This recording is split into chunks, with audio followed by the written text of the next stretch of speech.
Ya los- Muchas gracias. Muy buenas tardes a todas y a todos ustedes.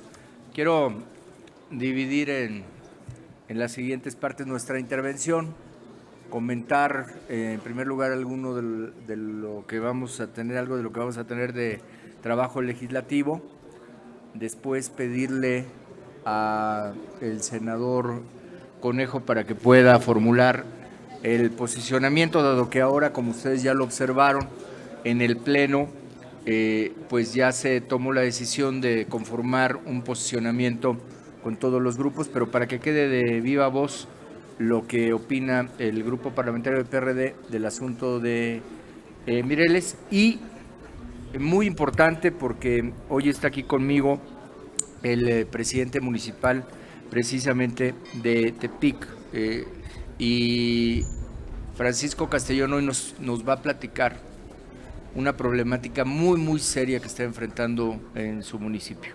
Una problemática que ayer dio paso incluso a un reclamo social importante a través de una marcha.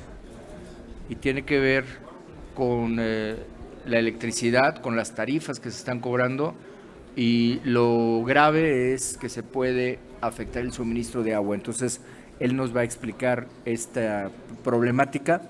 Por parte del grupo parlamentario hemos presentado ya un punto de acuerdo para que se pueda hacer un exhorto urgente y se pueda atender esto que nos parece. Él nos va a explicar lo que puede significar, el daño que se puede ocasionar precisamente en esta zona de la República Mexicana. Bien, en la parte legislativa estamos presentando una iniciativa con proyecto de decreto para reformar el artículo 73 de la Constitución Política de los Estados Unidos Mexicanos, adicionando una fracción 29ª bis al propio artículo mencionado, el 73. ¿Para qué? Para que se dote de facultades al Congreso a fin de regular en una ley general la materia de cannabis y sus derivados. Es muy importante que se haga esta reforma constitucional, dado que de lo contrario no tendría el asidero jurídico lo que nosotros pudiéramos realizar. Entonces estamos presentando esta iniciativa por parte del grupo parlamentario para poder dotar de facultades al Congreso para la expedición de la ley general. Es fundamental que esto se lleve a cuenta. Le voy a pedir entonces al senador Antonio García Conejo que nos pueda dejar claro el posicionamiento, y después a nuestro compañero amigo, al presidente municipal, para que nos explique esta problemática, en donde obviamente todo el grupo parlamentario, y estoy seguro que varios de los senadores y senadoras, en el momento que lo conozcan, también van a respaldarlo. Así que lo dejo a mi compañero, al senador Antonio García Conejo, y después al presidente municipal. Y saludo, por supuesto, al senador Fósil también.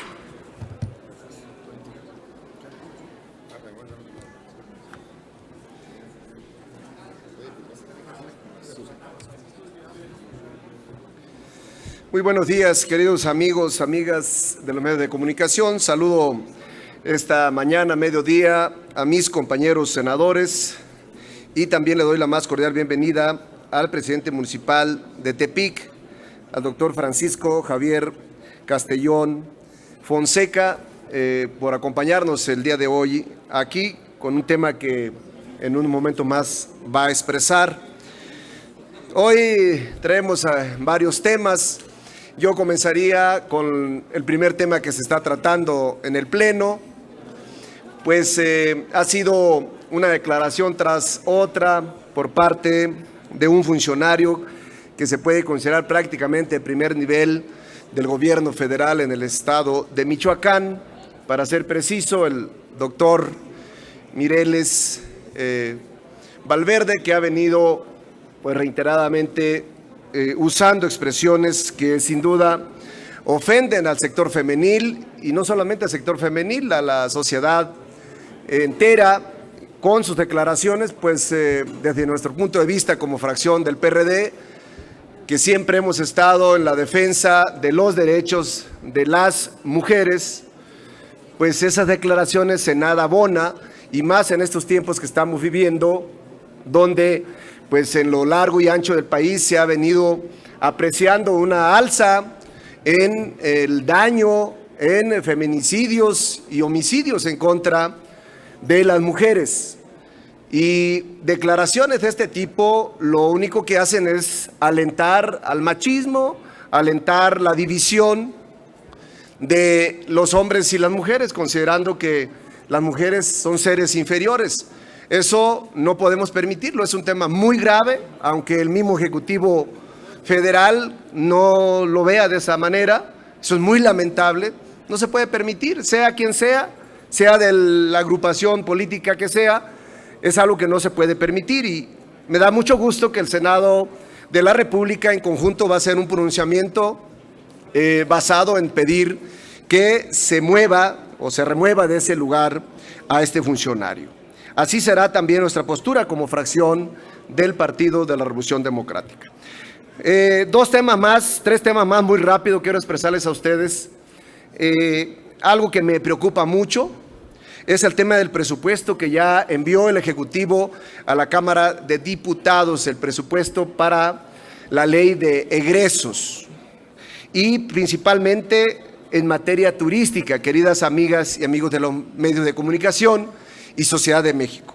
Es, desde mi punto de vista, una ofensa que una de las industrias más importantes del país, como es la industria turística, pues tenga en esta proyección o en esta propuesta del Ejecutivo Federal una reducción del más del 40% del año pasado. De por sí, el año pasado ya venía dándose una reducción que yo considero demasiado drástica. Ahora es peor aún.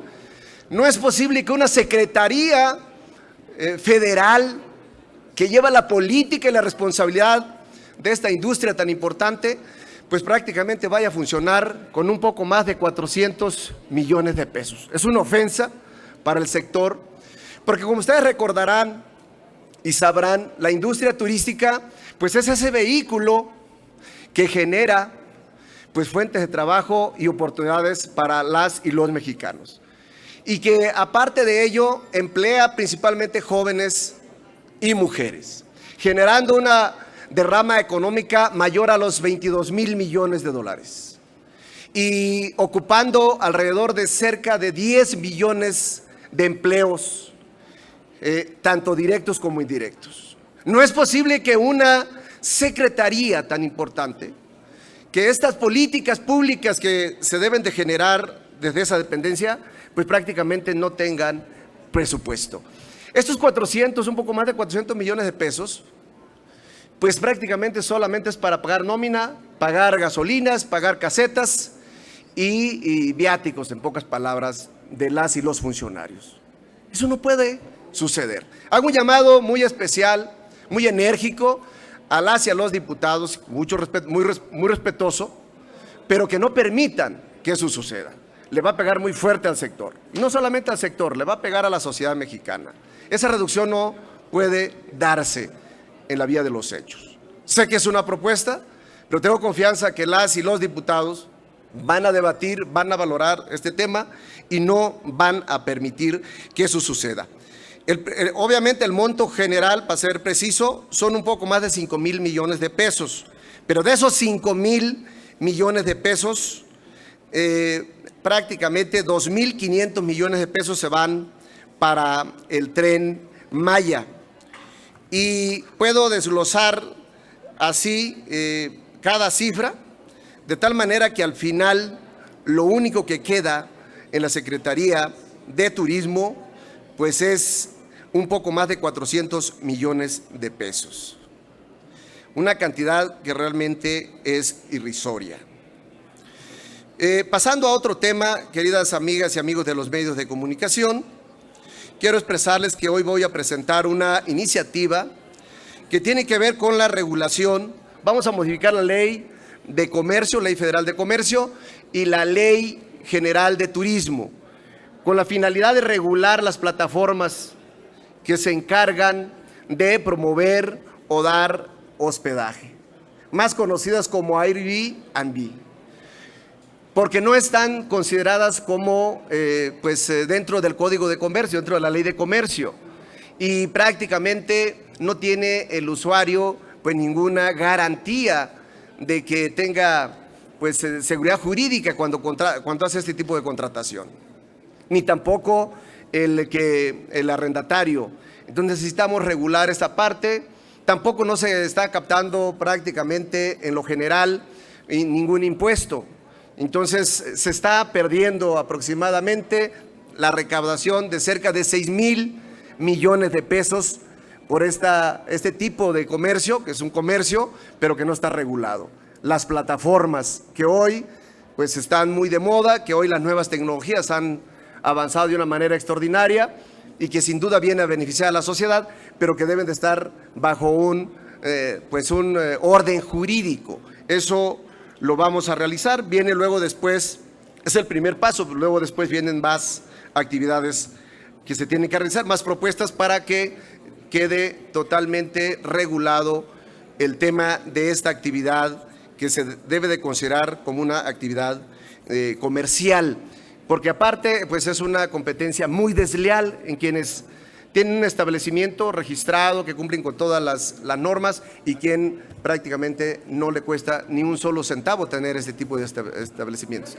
Estaba revisando, nada más para dar este dato y concluir, estaba revisando que para que un inversionista tenga un edificio, un hotel, que tenga una inversión alrededor de unos 50 millones de pesos, prácticamente se gasta alrededor del 20% en pago de impuestos y en licencias. Tiene que ser alrededor de 40, cumplir con 40 requisitos para poder estar establecido.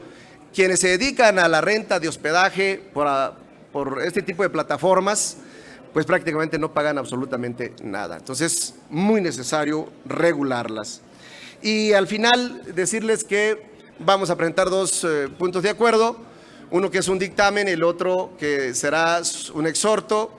El primero tiene que ver con que exhortar a la Secretaría de Medio Ambiente y a la Secretaría de Turismo para que den cuenta a esta soberanía de cómo está regulado las vías públicas o las entradas o los pasos, las servidumbres de paso que van a las playas, porque normalmente encontramos en las costas mexicanas que cada vez más se reducen las entradas a las playas públicas y no hay una regulación, no hay un control, y se requiere para facilitar y dar ese derecho, un derecho que debe de tener cualquier ciudadano o extranjero de poder acceder a las playas, a las costas, a las playas de México. Y por otro lado, pues va a ser un exhorto muy respetuoso al Ejecutivo Federal para que dé respuesta favorable a la petición que hizo el Estado de Guerrero y el Estado de Michoacán, o del Estado de Michoacán, el Estado de Guerrero, a través de los gobernadores, y donde firman prácticamente todos los entes políticos de ambas entidades,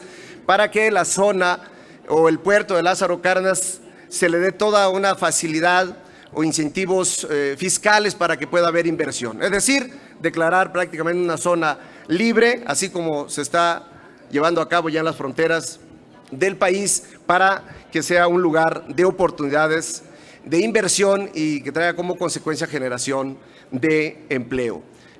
Prácticamente sería todo por el momento y muchas gracias por su atención. Gracias. Muy bien. Adelante, querido presidente. Gracias. Muy buenos días, muchas gracias al grupo parlamentario del Partido de la Revolución Democrática, al cual pertenecí en la 60 y la 61 legislatura. Gracias al senador Mancera, quien amablemente nos ofreció este espacio para explicar la situación grave y problemática que pasa el municipio de Tepic. Gracias también al senador Joel Padilla, que se presenta también en apoyo a esta situación.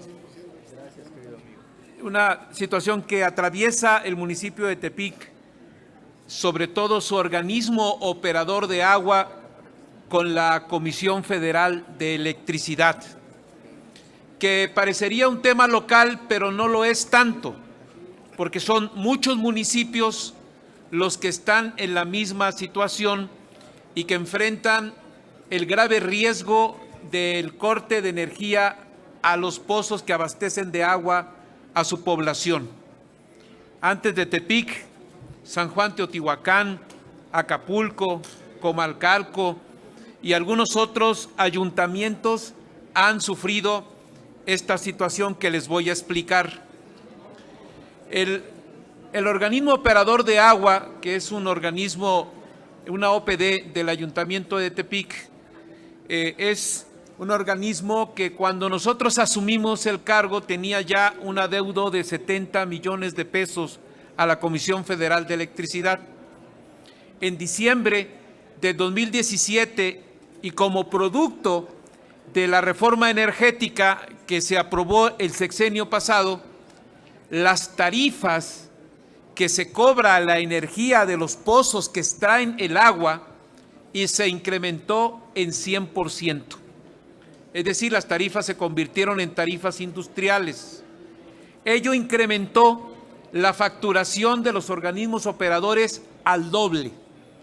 En Tepic, de septiembre del 2017, que nosotros llegamos a la presidencia, se pagaban 5 millones de pesos y en abril del 2018 se pagaban ya 10 millones de pesos por la energía de 62 pozos que tiene la ciudad.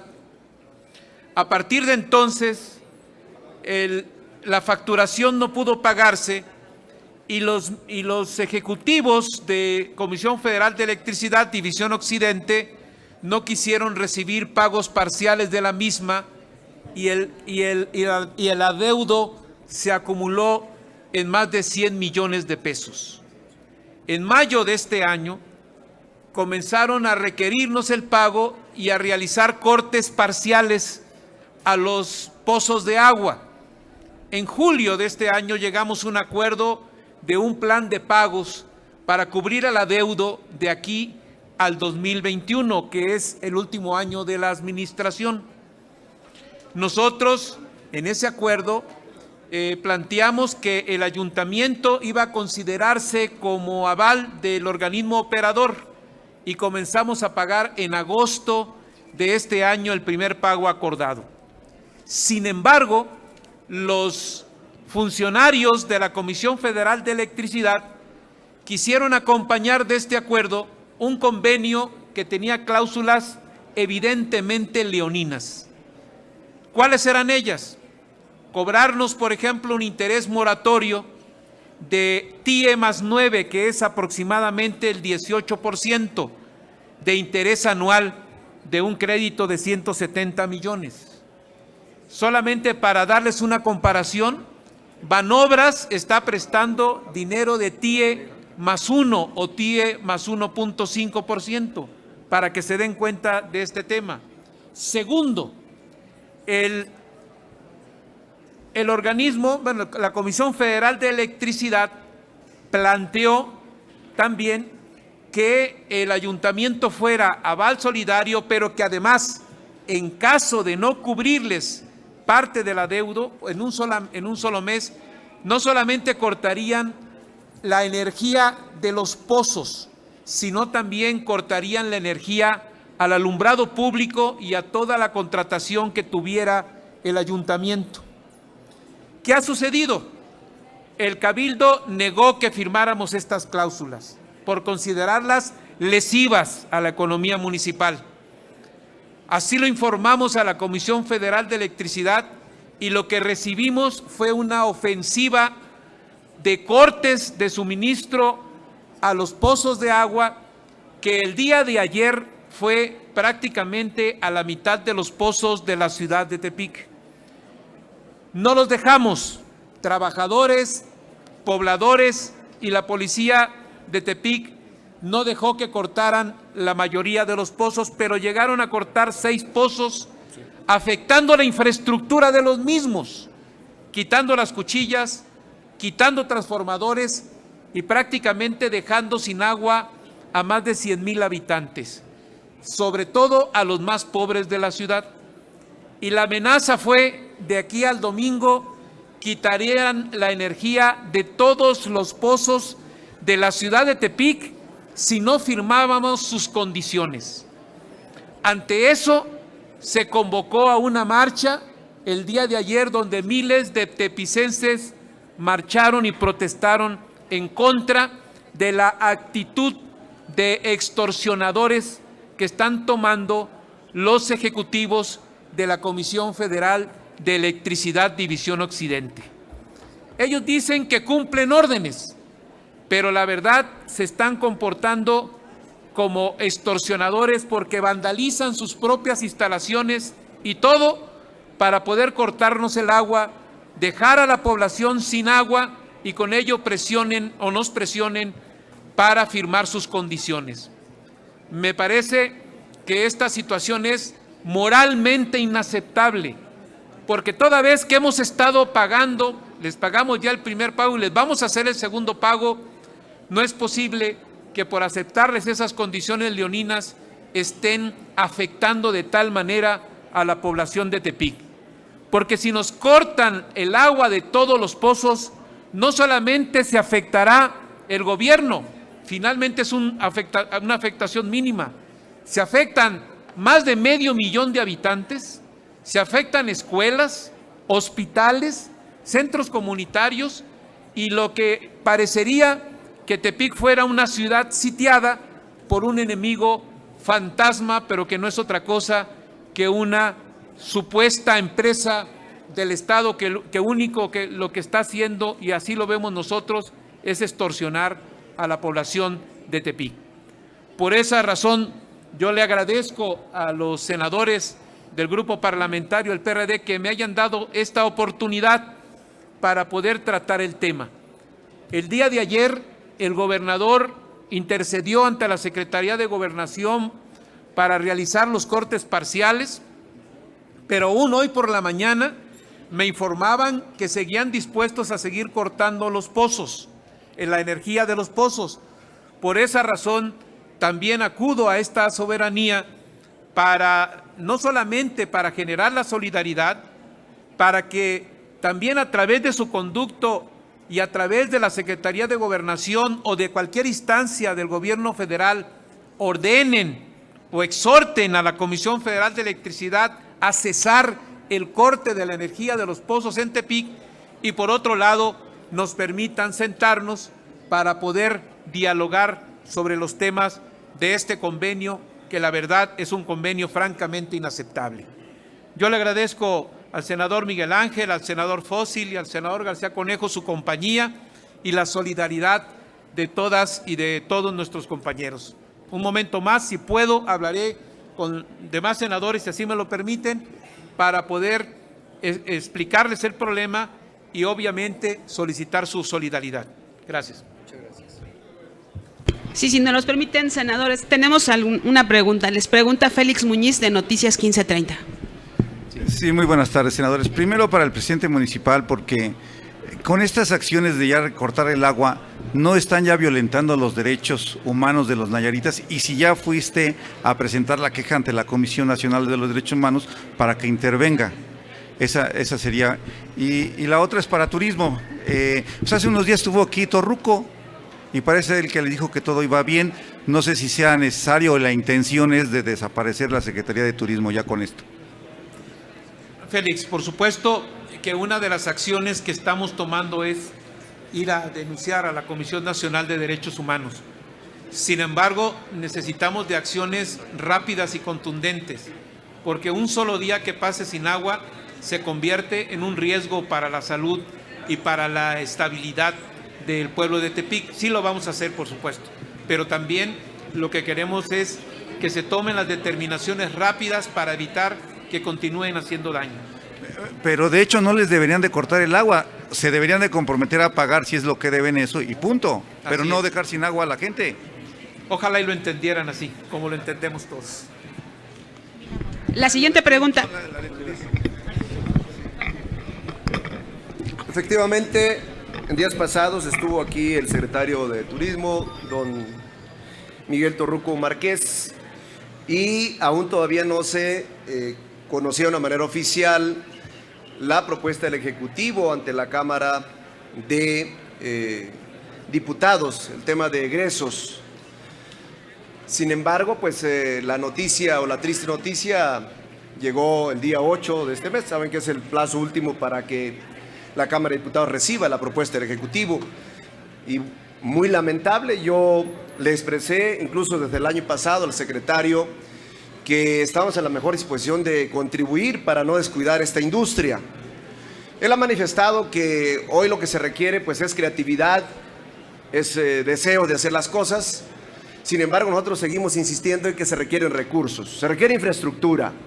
Es una industria que no se debe descuidar, no puede llevar o no puede correr la misma suerte que Pemex, donde solamente están ordeñando la vaca y no le dan de comer. La industria turística, el sector requiere de un acompañamiento del Estado mexicano. No es dejarlo a la deriva, no es con imaginación, no es con planes, no es con propuestas.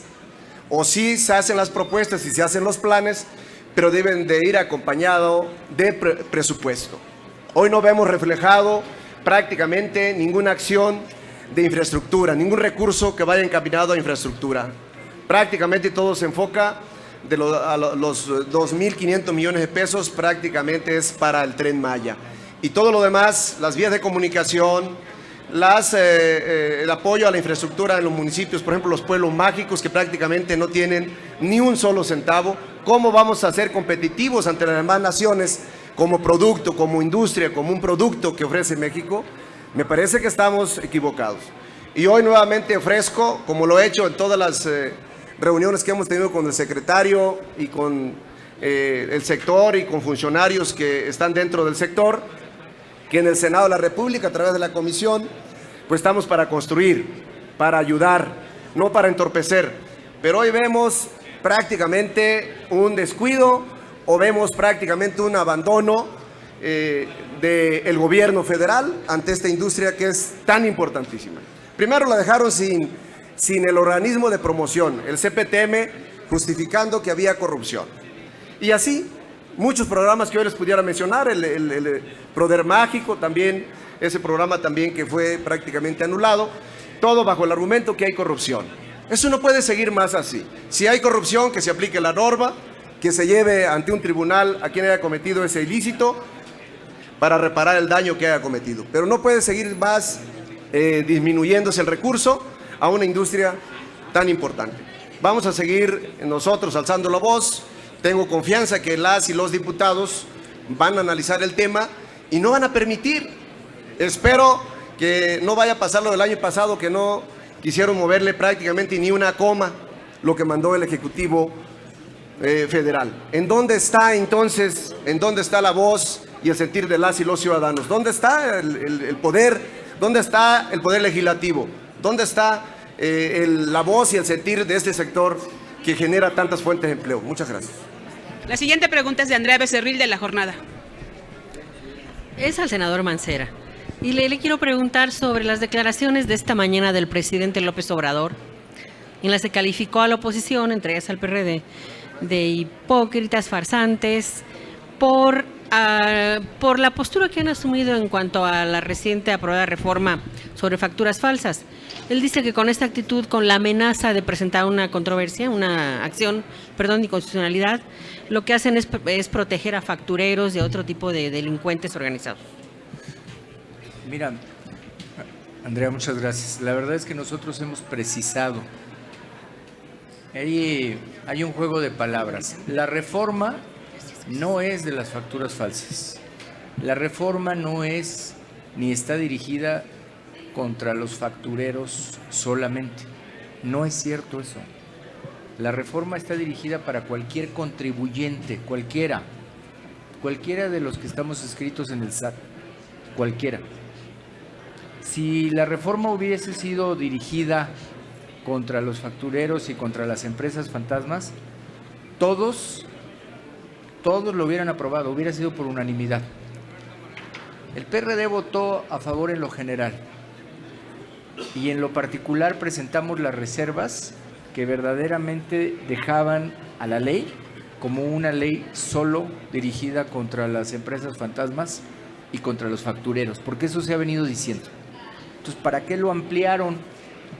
¿Para qué se incluye a cualquier contribuyente? Porque además te voy a decir una cosa. al llevar a los contribuyentes al rubro de la delincuencia organizada, incluyes a todos los contribuyentes en la posibilidad de que sean sujetos de extinción de dominio.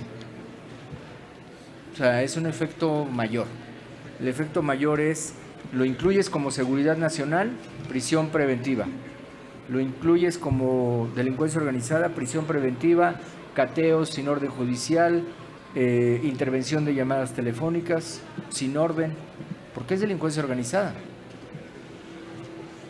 Y no va dirigido a las empresas fantasmas y a los factureros. Tú lo puedes leer, yo invito para que lean el artículo 108 y 109, el del 109 fracción primera y fracción segunda. Si encuentran que dice ahí que va a los factureros o a las empresas fantasmas, pues yo retiro todo lo dicho. Pero no lo vas a encontrar. Pero el hecho de que hayan bajado, de que hayan establecido como 8 millones el monto a defraudar, ya no son pequeños contribuyentes, ¿no? Cualquier persona que tenga una empresa en un año, un gran número de empresas puede llegar a los 8 millones. Y no se ha dicho si los 8 millones te van a incluir una determinación de crédito fiscal. Si tú declaras, por ejemplo, ingresos por 1 millón, 1,5 millones al año, si tienes una omisión con créditos, con recargos, con actualizaciones, o sea, vas a llegar a la cifra. El universo sigue siendo muy grande y el universo con el monto no va dirigido. Dime tú si por el monto se entiende que son los factureros o si por el monto se entiende que son las empresas fantasmas. Yo creo que hay muchas empresas que están tributando legalmente que se van a ver amenazadas por esta norma. ¿Qué necesidad? Si, como se dijo, se quiere dirigir a los factureros y a las empresas fantasmas, ¿por qué en el 167 sí lo pusieron? Si lees la reforma al 167, fíjate cómo dice ahí cuando caigan en los siguientes supuestos. Ahí sí está señalado expresamente. Pero en la otra, que es donde se incluyen como delincuencia organizada, no. Pese a estas declaraciones del presidente, esta postura, ¿van a seguir adelante con la acción de inconstitucionalidad? No, claro, a ver, es que, y no solamente en este caso, cualquier caso donde se advierta que puede haber un trastoque a la norma constitucional, el bloque por eso no es un bloque de oposición, no es decirle a todo que no, como lo vivimos nosotros en el Congreso. No es esto no, lo que sigue no y lo que propongas no. Hemos dicho que sí a muchas cosas. Se acompañó la Guardia Nacional, se han acompañado las leyes secundarias, se han acompañado los nombramientos, se ha acompañado varias de las reformas, la educativa, la laboral, el acuerdo de la OIT. Hemos acompañado todo lo que se puede acompañar, pero cuando hay una afectación, y lo demostramos porque la acción de inconstitucionalidad en materia de remuneraciones nos dio la razón, como también tenemos pendiente la acción de inconstitucionalidad por esto de los 10 años de que nadie se puede dedicar a lo que quiera. O sea, ahí es donde hay que cuidar el régimen constitucional, porque son los pesos y contrapesos. Nosotros vamos a seguir siendo, digamos, un bloque de contención responsable, no de oposición, de contención. Marta Rodríguez, del Justicia TV. Senador, gracias. Preguntarle, por un lado, estas propuestas de grabar a personas que en ventas por catálogo y plataformas digitales como Uber, Netflix, si van a acompañar estas propuestas y si nos puede ampliar, por favor, esta iniciativa de reforma al 73, ¿qué pasaría si no se modifica? ¿Solo podrían regular en cuestión medicinal? Sí. Gracias. Sí, es correcto. Es decir, no tendríamos la facultad, si no hacemos la reforma al artículo 73, se corre el riesgo de estar fuera del marco constitucional para hacer una ley general en materia de regulación de cannabis, porque tendríamos que sujetarnos de la parte de salud, pero nuestra regulación de cannabis también es lúdica y también es de producción de los derivados del cáñamo. Entonces, tiene que haber una facultad expresa en el 73, por eso la estamos planteando.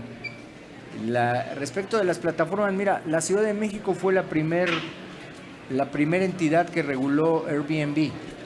Nosotros firmamos con el CEO de Airbnb el acuerdo para que se pagaran impuestos. La Ciudad de México hoy recibe impuestos de Airbnb. Espero, no sé si sigue así, pero al menos así quedó. Entonces, a mí me parece bien que se regule, y obviamente nosotros estamos acompañando el planteamiento de nuestro compañero de Toño. Yo creo que es válido. Es más, las empresas y las plataformas no están en desacuerdo con eso. Yo hablé personalmente con el CEO de Airbnb, y este ejemplo de la Ciudad de México lo siguieron entidades que tienen un turismo muy importante en esta materia, como es Cancún, en el estado de Quintana Roo, como es Morelos. Entonces, yo creo que es bueno. Yo eso lo veo bien. Lo que no hay que hacer es complicárselos, o sea, ponerles unas formas de tributación tan complejas como la de cualquiera de nosotros, que no podemos elaborar nuestras propias declaraciones, o decirles que van a ser sujetos de la delincuencia organizada, porque pues con mucho gusto se van a ir a tributar a otro lado, menos a México. Gerardo Suárez, del Heraldo de México. Buenas tardes, senadores. En el caso de las factureras, el gobierno federal está proponiendo en su paquete económico, entre las reformas fiscales que está proponiendo, que el propio fisco tenga sus informantes o infiltrados. Proponen reformar el artículo 69, letra B del Código Fiscal. ¿Cómo ven esta medida? ¿Apoyarían que se aprobara? La intención es que el gobierno, la autoridad fiscal, cuente con personas que le proporcionen información privilegiada para atacar a empresas fantasma y factureras. Gracias. Mira, desde el momento que incluyeron a todos en la delincuencia organizada, o sea que cualquiera puede caer en este supuesto, basta con que tú inicies una carpeta de investigación en materia de delincuencia organizada para que opere todo lo que dice esa ley, y esa ley tiene a los informantes. Ni siquiera necesitan hacer la reforma. Esa ley ya tiene a los informantes como uno de los mecanismos de la propia ley contra la delincuencia organizada. Por eso es tan delicado. Pero serían informantes de... ¿Estos son para el propio SAT? O sea, ya los ¿Tú dices son personal del SAT? Sí, para que el fisco tenga su propio, si se trata sus de propios infiltrados. Usuarios simulados, eso puede caer en algo que se llama provocación del delito, y eso es ilegal. Les están llamando el tercero colaborador fiscal. Esa es la figura que propone. Eso se llama provocación del delito y puede caer en algo que México ya lo vivió, que fue la Operación Casablanca. Esa operación hubo personal de Estados Unidos y personal de México, del Tesoro de Estados Unidos y de México, fingiendo o simulando ser empleados bancarios, y se llevaron a muchas personas detenidas y después quedaron libres porque se llama agente provocador del delito. Es una frontera muy delgada entre los usuarios simulados y el agente provocador, y la diferencia es que solo el fiscal general de la República puede autorizar las operaciones simuladas. Solo el fiscal general de la República. Gracias. La última pregunta es de Miriam Moreno. Mina Moreno, de Televisión Ciudadana. Buen día, senador. Usted, como ex procurador, tiene pleno conocimiento de lo que es una gran diferencia entre delincuencia organizada y evasión fiscal. Sí. Bajo los parámetros jurídicos, para que comprendan mejor el impacto y las consecuencias legales de lo que significa equiparar evasión fiscal y delincuencia organizada, ¿nos podría dar un breve posicionamiento al respecto de las diferencias, muy sintetizado? Esa es una pregunta. Para que haya delincuencia organizada, la ley te pide que sean 3 o más y que se dediquen de manera permanente o reiterada a las actividades delictivas que están en un catálogo de delitos. La delincuencia organizada se entiende como el único modo de vida dentro del delito. Entonces, por eso nosotros señalamos que era extremo incluir a cualquier contribuyente dentro del catálogo de la delincuencia organizada. Sí compartimos la posición del combate a las factureras, y si hacen de eso su forma de vida y están organizadas 3 o más, pueden caer en delincuencia organizada, pero lo que no creemos es que todo o cualquier contribuyente pueda caer en este supuesto. Eso es lo delicado. Sí, muchas gracias. Y una pregunta para el presidente municipal. Sí. ¿Han ustedes contemplado dentro de su defensa jurídica el ejercicio de la acción de una demanda colectiva ante el Poder Judicial de la Federación? Y de ser así, si solicitarían la suspensión y en qué términos. Bueno, una de las acciones es precisamente no necesariamente del gobierno, sino de los ciudadanos afectados. Y en la medida en que hay varios de ellos afectados, sí se solicitaría al menos la suspensión por la afectación a los derechos, al derecho humano del agua que tienen todos los ciudadanos de este país y de este mundo, en ese sentido. Muchas gracias. Vamos a pedirle a nuestro compañero del PT, si es tan amable, de dirigir un mensaje. Gracias. Sí, solamente refrendar mi solidaridad con la lucha, con la gestión que está realizando el presidente municipal de Tepic, Francisco Javier Castellón, amigo nuestro, paisano. Yo soy nayarita por nacimiento y colimense por adopción, y estamos en esta lucha, porque es una lucha justa, es una lucha que quiere, que pretende que se respete el derecho humano al agua de los seres humanos, de los habitantes del municipio de Tepic, y a su vez es un tema nacional, es un tema que padece Armería en Colima, que constantemente Comisión Federal está cortando el servicio de energía eléctrica y en consecuencia se queda toda la población sin agua, incluyendo Manzanillo, que de ahí abastecen el agua a la ciudad y puerto de Manzanillo. Por lo tanto, estaremos muy cerca del presidente municipal para coordinarnos y hacer las gestiones correspondientes para que se llegue a los mejores acuerdos. Nos lo ha dicho el presidente, no quiero dejar de pagar la luz, la energía eléctrica, sí quiero que se reestructure, no quiero, digamos, dejar de hacerlo. Lo que se quiere es también la revisión de la tarifa en todo caso. Hay una fórmula ahí que perjudica a los ayuntamientos del país y creo que es un tema que debemos de poner mucha atención. Por lo tanto, el senador Joel Padilla está firme y solidario con el municipio de Tepic y con todos los municipios del país que tienen la misma situación ante Comisión Federal de Electricidad. Y desde aquí un exhorto a Manuel Bartlett, director general de CFE, para que reconsidere esta acción que está realizando en el país. ¿Que no estamos en la cuarta transformación? Ahí dejo la pregunta. Gracias. De nuestra parte sería todo. Muchísimas gracias, senadores. Muy amables, doctor Castellón. Y pedirles a nuestros compañeros de los medios que por favor no se